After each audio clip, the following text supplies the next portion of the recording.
Hello viewers, welcome to my channel Shraddha's Physics. This video is based on statistical mechanics for the core 14. In the last classes, we have already covered the classical statistics part, that is unit 1 and unit 2 we have already covered. Today we will see the unit 3, that is quantum statistics. So let us see. The statistical mechanics is divided into two parts. One is classical statistical mechanics and another is quantum statistical mechanics. This classical statistical mechanics is also known as Maxwell-Boltzmann statistics, and the quantum statistical mechanics is divided into two parts, that is Bose-Einstein statistics and another is Fermi-Dirac statistics. This chapter we will see in detail what is the basic difference between the Bose-Einstein statistics and what are Fermi-Dirac statistics. Okay. This classical statistics, it interpreted successfully at many ordinary phenomena like temperature, pressure, energy, etc. But it was not successful in explaining the experimentally observed phenomena like the blackbody radiation, the photoelectric effect, the specific heat at low temperature, etc.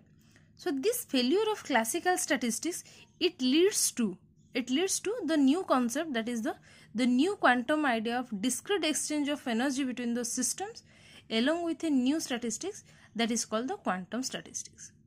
Clear?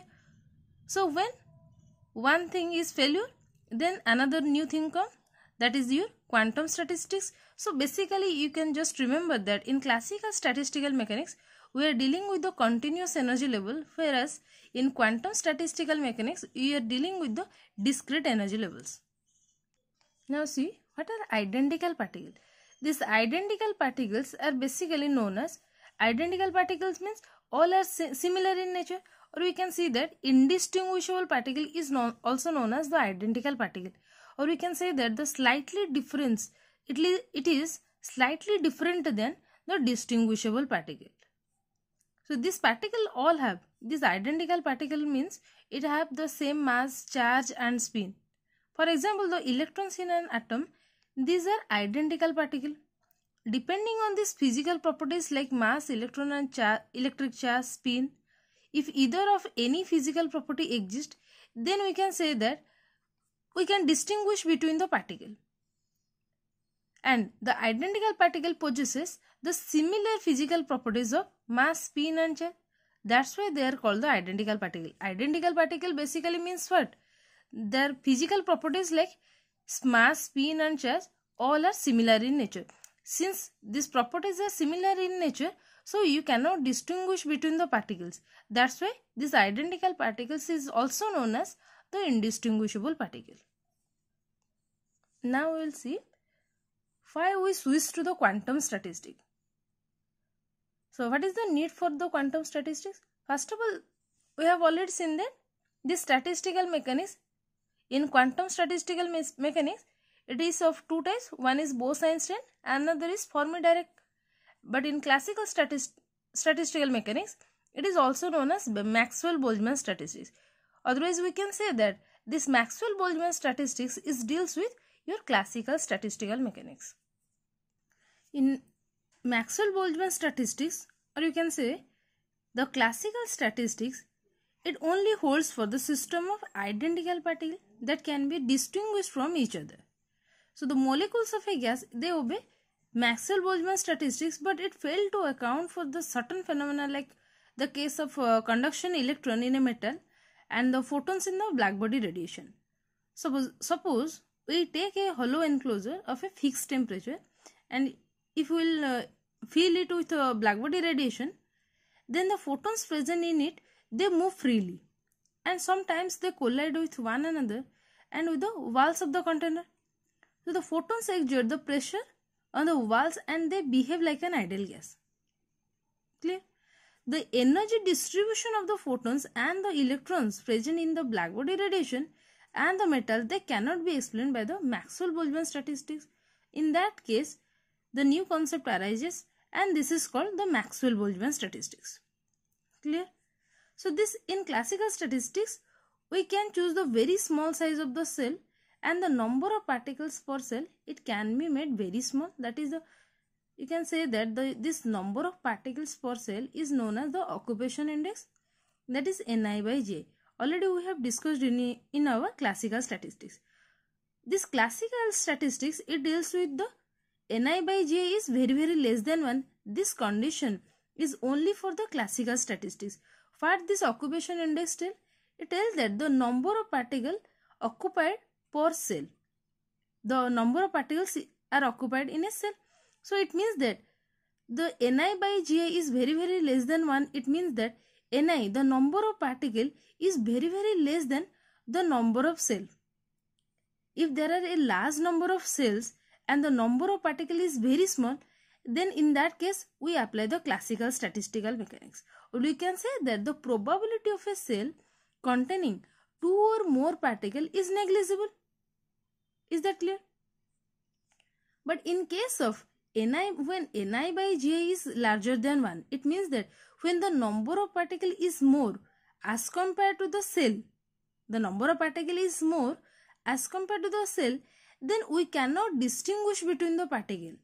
Then these are called the indistinguishable particles, and in this indistinguishable case, we have to apply the quantum statistical mechanics. Clear?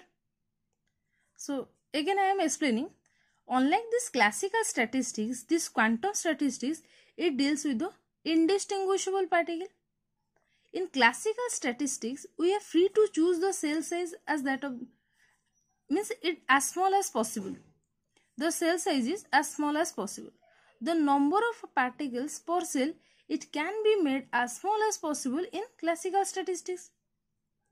When the number of particles per cell, that is this occupation index, this occupation index is very less than 1, then the probability of a cell containing 2 or more particles is negligible.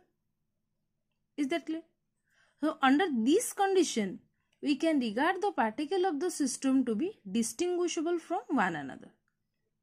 The system of the identical particles of the system to be distinguishable from one another. This the system of this identical particle, they obey Maxwell-Boltzmann statistics. So this is the only case when the occupation index is very low. Very less than 1 means this occupation index is very low. When the occupation index is comparable to or your greater than 1, this is greater than or this is your greater than equal to 1. In that case, we can consider the particles are indistinguishable in nature and we will apply the quantum statistical mechanics here. Now we'll see the quantum statistics. We know this is divided into 2 parts. One is Bose-Einstein statistics, another is Fermi-Dirac statistics. So this Bose-Einstein statistics, this is applicable to the identical indistinguishable particle of 0 or integral spin.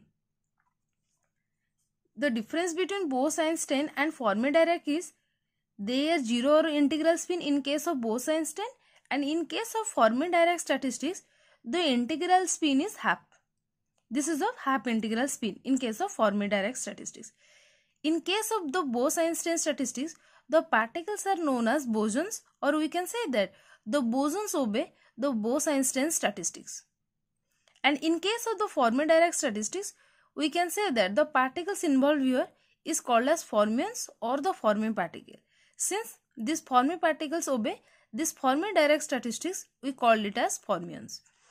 They obey the Pauli's exclusion principle. Pauli's exclusion principle says that no two particles can have the same energy state.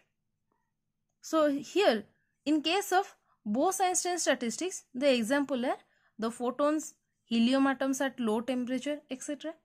In case of Fermi-Dirac statistics, the examples are the particles, Fermi particles example is the electrons, protons, neutrons, etc. Now I will give one example. Suppose consider there are only 2 particles and only 2 cells to be occupied. Okay, there are only 2 particles of a collection and only 2 cells to be occupied. In that case, suppose in classical statistics, each particle has a, this is for your classical statistics. Okay, in classical statistics, each particle has a recognizable individuality. So, the particles are distinguishable and each particle is as likely to be filled in one cell as in the other. So it means that in classical statistics, each or both of the particles can occupy in any of the two cells. Suppose there are two particles, one is P and another is Q. So in classical statistics, you can distinguish between the particle, one is P and another is Q. So here you can fill it as PQ, or this can be as Q, P. This is the second state, and in this case, the two particles in this state and no particle is here. In this state, no particle is in the first cell and both particles, that is P and Q, are present in here. Clear? So in this case, we have the four possible arrangement, each of which is counted in assigning a probability to the distribution. So these are the all. One is filled with P, another is Q. In the second state, one is filled with Q and another is filled with P. Again, in the third state, you can say that the first compartment is filled with the two particle, that is PQ, and in the second compartment, no particle is there. In the fourth state, no particle in the first cell and both the particle PQ in the second cell. So these are the four possible states in your classical statistics. But in Bose-Einstein statistics, the particle lose their individuality. In Bose-Einstein statistics, the particle lose their individuality, so they are indistinguishable nature. So we must concentrate our attention on the cell rather than the individual particle. Each cell may have any number of particles. So in this case, each particle may have any number of particles. So that in this case, we have only three possible arrangement. Let us see. Here you cannot distinguish between the particles. Hence, no. Suppose there are two particles, same, or you can say that this is P and this is suppose your P. Same particle. So this is P and P. Or you can say that both the particles in the first compartment, no particles in the second compartment, and the third state that is possible is no particle is in the first compartment, both the particles are in the second compartment. So this might be the possibility. So this is the three possible conditions when the particles are indistinguishable in nature. When the particles are indistinguishable in nature, you can place the particle like this. Clear? In the Fermi-Dirac statistics, the particles are indistinguishable, and again we have to concentrate our attention on the cells rather than on individual particle, as in the Bose-Einstein statistics. But in this case, the particles obey the Pauli's exclusion principle. So Pauli's exclusion, what is Pauli's exclusion principle? So Pauli's exclusion principle, according to which it is not possible to have more than one representative point in any one cell. So no two similar spin particle can have the same state. They cannot have the same state. Clear? So in that case, we have to place the particle. One is here and another one is at here. One particle is to be present at here and another one is here. So only one arrangement is possible. When there are a large number of cells and comparatively few particles to be arranged in them, there is no great difference between the three statistics. That it means in classical statistics, Bose-Einstein and Fermi-Dirac statistics. When there are large number of cells and very few particles to be arranged in them, then there will be no difference in these three, because the probability of any cell containing more than one particle is very small. Clear? But in case when the number of particles is comparable with the number of cells, then the three statistics lead to a divergent result. These are the basic idea of your quantum statistical mechanics. In the next class, we will see what are Bose-Einstein statistics. Okay. So this is all for today. Thank you.